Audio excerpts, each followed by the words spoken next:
जय सिया राम। सीता की खोज में एक कपिदल समुद्र के किनारे बैठा है, हताश है। उन्हें नहीं पता आगे माँ सीता की खोज में किधर जाना है। मर जाने का भी खतरा आ गया है। गुफा में बैठा एक संपाति जो जटायु गिद्धराज जटायु का भाई था, वो उन बानरों को खाना चाहता है, लेकिन बानर दल का मन निर्मल था। उनमें से कोई भगवान के कार्य को करने में कपटशील नहीं था। वो निष्कपट भाव से भगवान राम के कार्य को चले थे करने।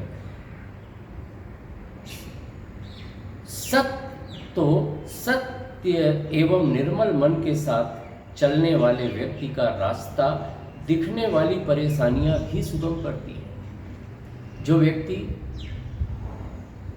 सत्य के रास्ते पे चलता है, जिसका मन निर्मल रहता है, तो उसके सामने आने वाली बाधाएं स्वतः बताती हैं कि ऐसा कार्य करो कि ये रास्ता सुगम हो जाए। एक बानर ने कहा, धन्य है जटायु जिसने परमार्थ में माँ सीता की रक्षा के लिए रावण से लड़ता हुआ घायल हुआ एवं भगवान राम की गोद में प्राण त्यागा। इतना सुनते ही संपाति चिल्लाया। वह जो गीत बानरों को खाने की बात कर रहा था, वो चिल्लाया, जटायु जटायु मेरा भाई जटायु अब नहीं रहा। वह बानरों को पास बुलाकर नहीं रहा। बानरों ने सारी कथा बताई। जटायु ने अपने भाई को तिलांजलि दिया है और बानरों को पास बुलाकर माता सीता की प्रेजेंस जहाँ अशोक वाटिका में है वो बताता है कि माता सीता अशोक वाटिका में है, रावण की अशोक वाटिका में, लंका में है। मैं देखूं तुम नाही, गीत है दृष्टि अपार। उसने बोला मैं देख पा रहा हूँ क्योंकि मैं गीत हूँ और मेरी देखने की क्षमता बहुत ज़्यादा होती है। संपाति ने सजेस्ट किया कि जो 100 योजन का समुद्र लांघ सकता है वो माता सीता की खोज करने जा सकता है। और यह सब बताकर संपाति धन्य हुआ और वहां से विस्तार करता है। मतलब जब हम कपट रहित होते हैं तब सत्य के साथ रहते हैं और हमारा रास्ता अपने आप निकलता है। इसका मतलब सत्य और कपट रहित होने पर हमारा मन निर्मल होता है।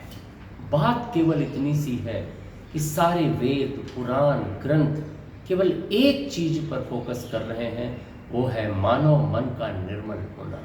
तो वो सारे एक्ट जो हमारे मन को निर्मल करें वो हमारे लिए और जगत के लिए, बल्कि पूरे ब्रह्मांड के लिए सुखदायी होगा। इसके बाद कपिदल उत्साहित हो उठा। कहाँ मरने की तैयारी में थे, दुखी थे, लेकिन भगवान राम के कार्य को छोड़कर भागना नहीं चाहते थे। लेस मात्र भागने की इच्छा नहीं थी, अर्थात कपट रहित थे तो रास्ता तो मिलना ही था। अचानक जामवंत ने कहा, हमने जाकर माता को नहीं देखा, 100 योजन लांघ कर जाएगा कौन? फिर सन्नाटा पसरा, विचार विमर्श चला। अंगद बोला, मैं जा तो सकता हूँ पर लौटने की स्थिति नहीं है, उसमें थोड़ी सी मुझे संदेह है। जामवंत बोले, मैं बूढ़ा हो गया हूँ। नहीं तो मैं जब भगवान राम ने राजा बलि को से दान लेते समय जब अपना विकराल रूप धारण किया था तो मैंने उस विकराल रूप की मैंने कई प्रदक्षिणा किया था, लेकिन अब मैं बूढ़ा हो गया हूँ, मैं समुद्र को लांघ नहीं सकता। सब परेशान, बड़ी अनिश्चितता का माहौल। कपिदल में हलचल एवं एक तरह की हताशा भी थी। सब ने हनुमान जी की तरफ देखा। वह शांत ध्यान में बैठे थे और राम राम का जाप कर रहे थे। राम जाप ऐसा लग रहा था उनके श्वासों में चल रहा था। मैं आध्यात्मिक और धार्मिक लोगों के लिए बताना चाहूँगा, कहना चाहूँगा, निवेदन करना चाहूँगा कि राम नाम के जाप से मन निर्मल होता है। भगवान हनुमान का मन निर्मल था और वो राम जाप पे लगे थे।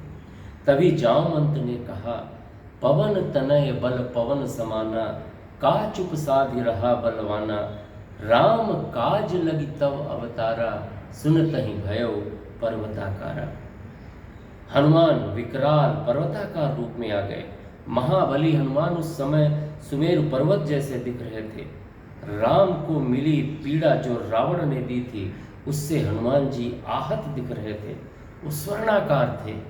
महाविकराल रूप में आकर बोले, कहो तो रावण को समुद्र में डुबो दूं, उसकी संपूर्ण राज्य को समुद्र में डुबो दूं, रावण को समूल नष्ट कर माता सीता को ले आऊं।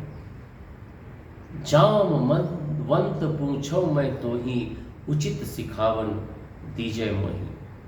मन को निर्मल करने का यह मंत्र है।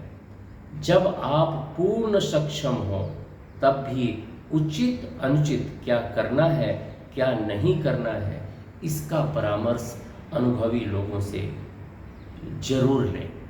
इससे मन निर्मल होता है। तभी हनुमान जी कूदकर एक पर्वत पर खड़े हुए। उनकी भार से वह पर्वत पाताल में चला गया, डूब गया, जल में समा गया। तब जामवंत बोले, शांत हनुमान शांत, आप सब कुछ कर सकते हैं, लेकिन राम की आज्ञा के बिना सीता लाने से प्रभु राम का अपमान होगा। तुम लंका जाओ और लंका में जाकर माँ सीता को देख करके आओ और हम सब लोगों को उनकी सुध बताइए और भगवान राम को इससे अवगत कराइए। मतलब यह है, जीवन में जब भी ऊंचाई मिले किसी भी ढंग की, ये निर्मल मन के थॉट्स हैं जो बीच बीच में आ रहे हैं। जीवन में जब भी ऊंचाई मिले, छोटों का साथ ना छूटने देने से मन निर्मल होता है। बड़ा पद कई बार हमें जड़ से अलग करता है, जो मन भटकाता है। तो बड़े पद में पहुंचने के बाद जड़ से लगाव जरूर रखें, इससे आपका मन निर्मल रहेगा। इसके बाद हनुमान जी शांत हुए और उन्होंने जामवंत से पूछा, और यहाँ से सुंदरकांड शुरू होता है। आप लोग अच्छे से जानते हैं, जामवंत के वचन सुहाए, सुनि हनुमंत हृदय अति भाए, तब लगी मोहि परिख्यो तुम भाई, सही दुख कंद मूल फल खाई। ऐसे यह कही नाई सबन कहु माथा, चले हरस ही धरि रघुनाथा। ताकतवान बनने पर सबको यथा उचित प्रणाम करने से मन निर्मल होता है। एक्चुअल में निर्मल मन का जो आदर्श है ना, वो आप हनुमान जी पर देख सकते हैं। हनुमान जी के सारे एक्ट, हनुमान जी के सारे गुण ये निर्मल करते हैं, मन को निर्मल करते हैं। इसके बाद हनुमान जी भगवान राम के अमोघ बाण की तरह आगे बढ़े। मैनाक पर्वत ने हनुमान जी को विश्राम देना चाहा, पर हनुमान जी ने उन्हें केवल स्पर्श कर उन्होंने प्रणाम किया। मानो स्पर्श उन्होंने ऐसा किया धन्यवाद देने के लिए, और बोला, ये राम काज कीन्हे बिनु मोहि कहाँ विश्राम। लक्ष्य न भूलने से मन निर्मल रहता है। आप जिंदगी में जब कोई भी लक्ष्य हासिल करने के लिए चलें तो उसको ध्यान में रखना चाहिए। आने वाली बाधाएं, सुख सुविधाएं कई बार आपको आपके लक्ष्य से डिविएट करेंगी, तो उस समय उन सुख सुविधाओं को त्याग देना ही एक अच्छा एफर्ट है। रामचरितमानस में तो हनुमान जी ने यही किया है। खैर, उन्होंने मैनाक पर्वत को प्रणाम किया और उसके आगे बढ़े। तो एक सुरसा नाम की एक राक्षसी थी। सुरसा नाम अहिन कै माता, पठई नियाय कहीं तेहि बाता, आज सुरन मुहि दीन आहारा, सुनत वचन कह पवन कुमारा। ऐसे ही आगे चलते चलते सत योजन तहि आनन कीना, अति लघु रूप पवन सुतलीना, बदन पैठ पुनि बाहर आवा, मांगा विदा ताहि सिरनावा। सुरसा को देवताओं ने परीक्षा लेने के लिए भेजा था हनुमान जी की, कि उनकी बल बुद्धि पौरुष की परीक्षा लो। और हनुमान ने अपनी बल बुद्धि विवेक से सुरसा को एक ढंग से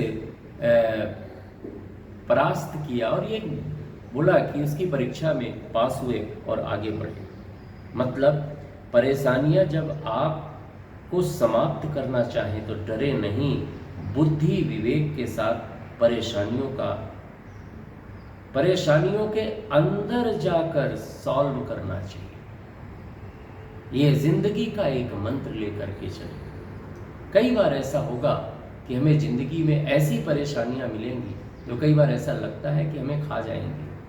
ऐसी स्थिति में उन परेशानियों से डरने की जरूरत नहीं होती, बल्कि बुद्धि विवेक के साथ उन परेशानियों के अंदर रहकर उनसे मुकाबला करना चाहिए। इससे हमारा मन भी निर्मल होता है। इसके बाद हनुमान जी ने सुरसा को प्रणाम किया है और आगे चले। कुछ और थॉट्स जो निर्मल मन से रिलेटेड हैं मैं नेक्स्ट वीडियो में करूँगा। जय श्री राम।